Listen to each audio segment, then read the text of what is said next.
MLA ആയതിനു ശേഷം ഒരു അലവൻസ് ഒന്നും സ്വീകരിക്കില്ല എന്ന് പറഞ്ഞു. അതിന്റെ സത്യാവസ്ഥ. നമ്മുടെ കൂടെ ഉള്ളത് ആലത്തൂർ സ്ഥാനാർത്ഥി നമ്മുടെ ഫെബിനേട്ടനാണ്.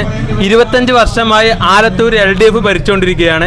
ഇത്തവണ എന്തിന് ഫെബിനേട്ടൻ വോട്ട് ചെയ്യണം? ഇത്തവണ മാറ്റം അനിവാര്യമാണ്. മാറിയാൽ മാത്രമല്ലേ നാട്ടിന് ഒരു സജീവമായ ഒരു പ്രവർത്തനം കാഴ്ചവെക്കാൻ കഴിയുള്ളൂ. ഒരേ ആളുകൾ സ്ഥിരമായി ജയിച്ചാൽ അവരലസരായി മാറും. അതിൽ തർക്കമൊന്നുമില്ല. മാറി വരണം. ഏറ്റവും കൂടുതൽ മത്സരിച്ച് ഏറ്റവും കൂടുതൽ പ്രവർത്തിക്കുന്നവരെ തിരഞ്ഞെടുക്കുക. MLA ആയതിനു ശേഷം ഒരു അലവൻസ് ഒന്നും സ്വീകരിക്കില്ല എന്ന് പറഞ്ഞു. അതിന്റെ സത്യാവസ്ഥ.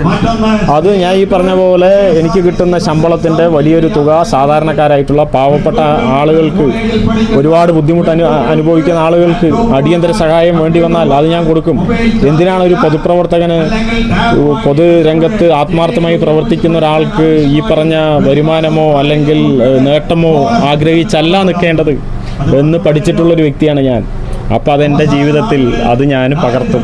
അത് ഞാൻ മുമ്പ് തന്നെ തീരുമാനിച്ചതും ആഗ്രഹിച്ചതുമായിട്ടുള്ളൊരു വിഷയമാണ്. അപ്പോൾ എനിക്കൊരു അവസരം കിട്ടിയപ്പോൾ തീർച്ചയായിട്ടും എനിക്ക് അത്തരത്തിലുള്ളൊരു മാതൃകാപരമായ ഒരു ചുവടുവയ്പ്പ് നടത്തണമെന്ന് എനിക്ക് തോന്നി. അതാണ് ഞാൻ ആ നിലയിൽ ഒരു തീരുമാനമെടുത്തത്.